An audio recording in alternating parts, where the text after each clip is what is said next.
Hi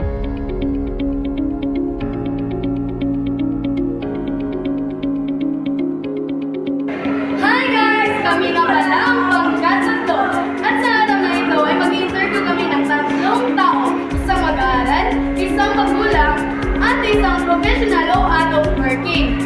At ang tanong namin ito ay tungkol sa paano makamit natin ang wastong pakikipagdialogo sa social media. Ano ba hinihintay natin? Ano para? Para sa iyong mag-aaral, anong kadalasan mong ginagamit na app sa iyong cellphone at bakit? Bilang isang mag-aaral, ang ginagamit ko na app sa aking cellphone ay isang Facebook dahil mapadali ang aking mensahe papunta sa aking mga klase o sa aming group chat. Kunwari, mayroon akong excuse ako or absent, makairating yung aking information kung bakit ako absent or excuse. Paano mo magagamit ng gusto ang pakikipagdialogo sa social media? Magagamit ko ito ng wasto sa pamagitan ng pakikipag-usap ng maayos upang walang masiraan at walang maapakan ng tao. Kailangan ba talagang gamitin ang wastong pakikipagdialogo sa social media at bakit?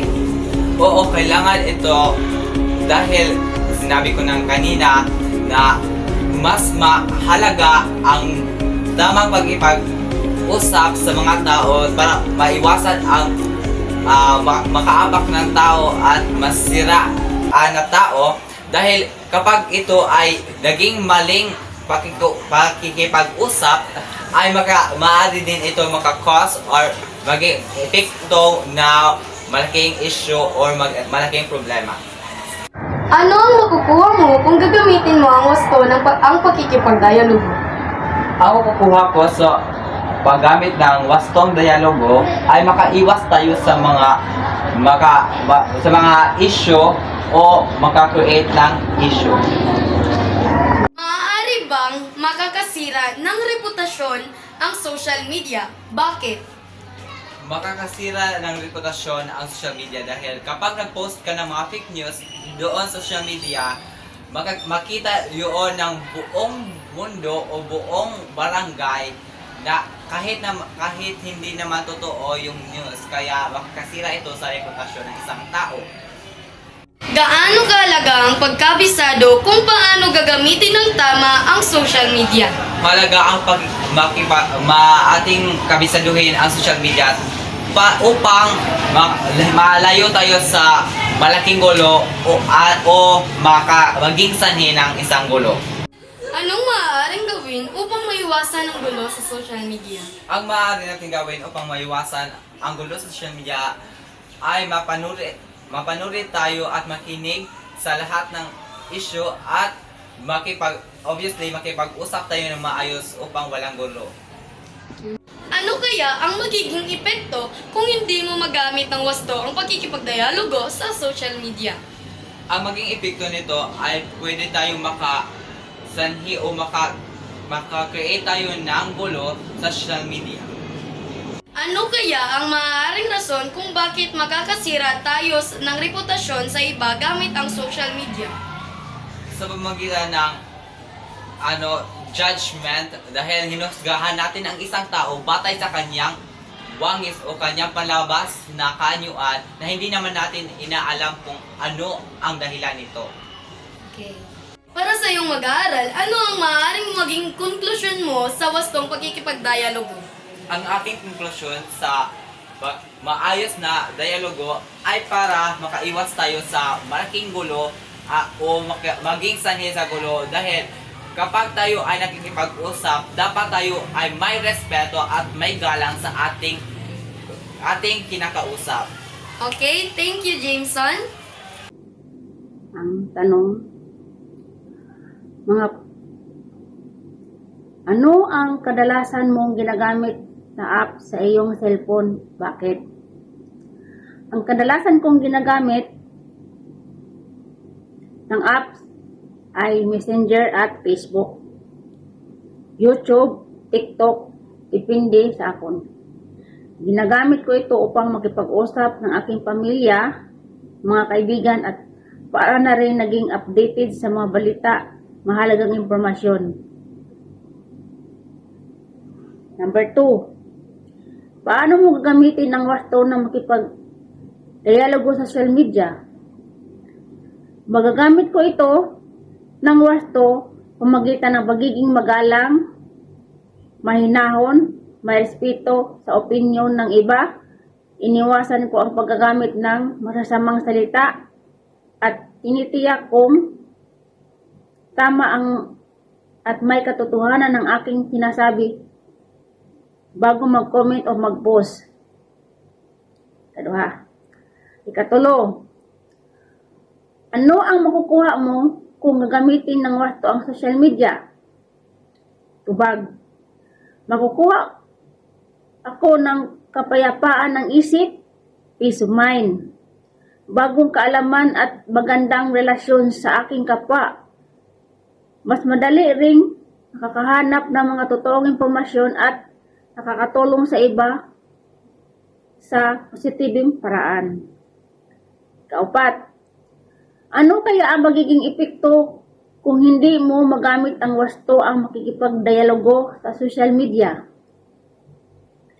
Tubag, maaari itong magdulot ng cyberbullying, hindi pagkakaunawaan at pag-aaway. Pwede ring masira ang tiwala sa mga tao sa isa't isa at magiging sanhi ng labis na stress o depression. 5. Kailangan ba talagang gamitin ang wasto makikipagdialogo sa social media? Bakit? Tubag, oo, kailangan. Talaga, dahil ang social media ay salamin din ng ating pagkatao sa totoong buhay. Kung maayos tayo makipag-usap online, napapanatili natin ang kapayapaan at maiwasan ang mga toxic na sitwasyon. 6. Anong maaaring gawin upang maiwasan ang gulo sa social media? Tubag, ugaliin ang think before you click.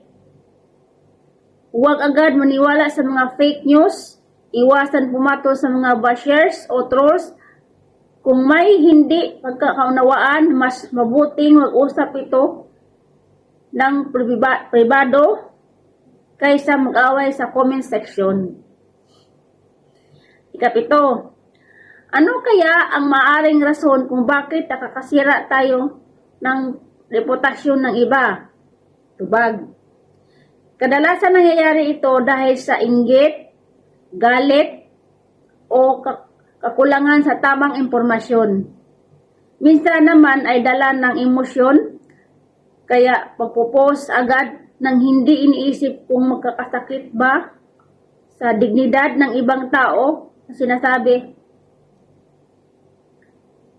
8. Gaano kalaga ang pagkabisado kung paano gagamitin ng wasto ang social media?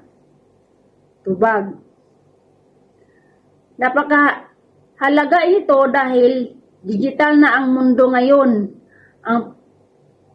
Ang pag-alam sa wastong paggamit nito ay proteksyon natin laban sa mga panganib online tulad ng social media at hacking.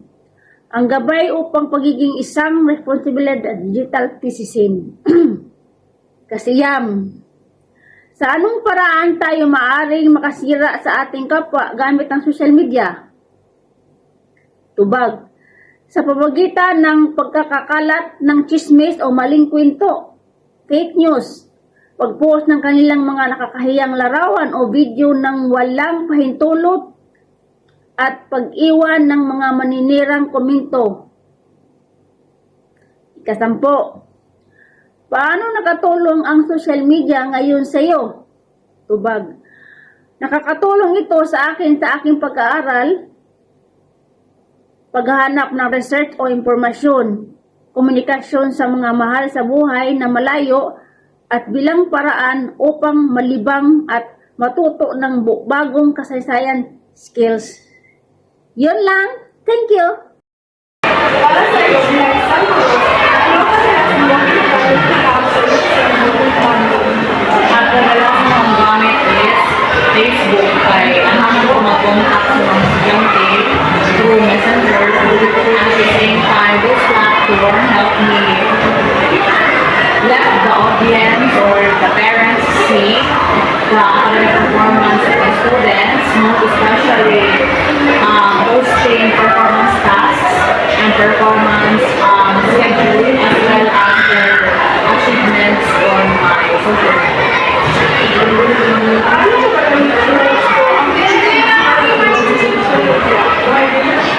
Use social media platforms in a positive way by influencing the listeners as well as the audience. Positive pieces of information and